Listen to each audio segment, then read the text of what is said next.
Une question ce soir et un bon débat potentiel en famille pour un dimanche soir. Quelles sont vos recommandations sur le temps de consommation d'écran de vos enfants? Le président de la République a lui-même lancé un message d'alerte lors de sa récente conférence de presse.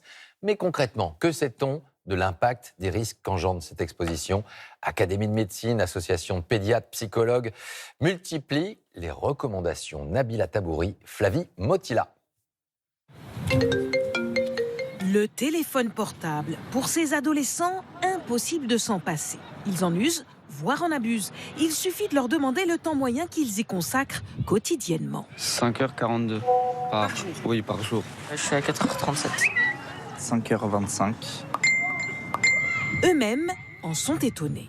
C'est vrai que c'est quand même beaucoup et je devrais plus me limiter. Il y a des fois, j'ai mal au crâne en fin de journée à cause de ça. Sans parler des problèmes de sommeil ni de concentration liés à l'usage des écrans. Et pour les plus petits, des retards de développement. Luce, tu viens? Viens, on va faire tes devoirs, ma chérie.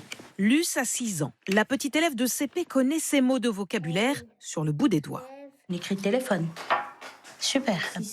Mais la fillette revient de loin. De 6 mois à 3 ans, elle pouvait passer jusqu'à 6 heures par jour devant la télé.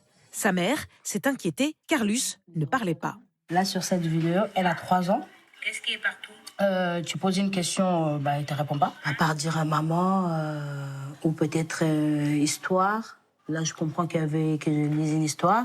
Et pour vous, c'était pas normal, c'est ça? Non, c'était pas normal. Je me suis voulu parce que je me suis dit, c'est de ma faute. En fait, si ma fille, elle est comme ça. Je ne pensais pas que la télé ou les dessins animés pouvaient avoir cet impact sur un enfant, quoi.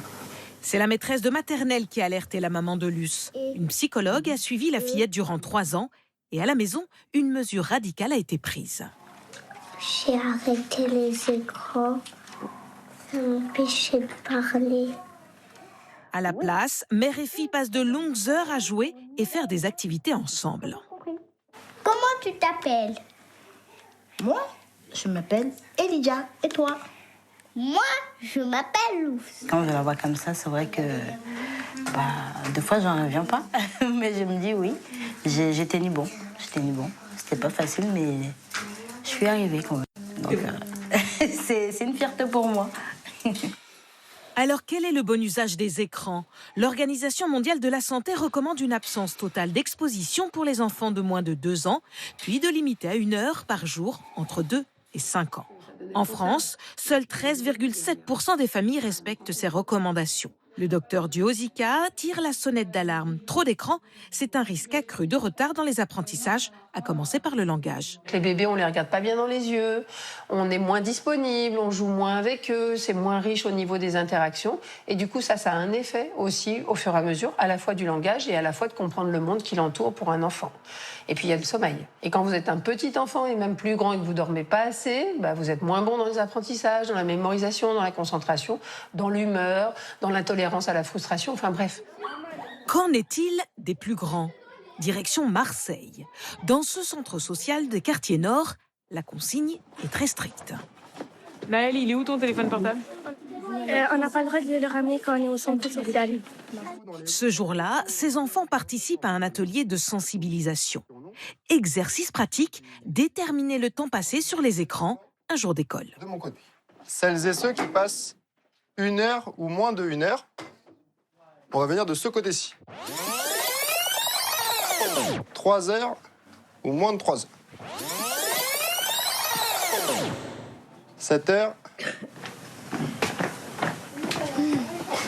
Ok. Aucun jugement, juste provoquer chez eux une prise de conscience. Je vais essayer de passer de moins de temps. Par exemple, quand je rentre à la maison, je vais essayer de jouer avec ma sœur. On comprend que si on passe trop de temps sur les écrans, ça nous efface la mémoire un peu. C'est pas après mon atelier qu'ils vont arrêter de consommer des écrans, mais si déjà ça crée un dialogue avec leur famille, avec leur entourage, avec leurs proches, je pense que j'ai déjà fait une petite partie du travail. Et puis semer quelques graines. Malade imaginaire. Celle de la lecture, par exemple. S'évader dans une histoire pour ne pas se perdre sur les réseaux sociaux.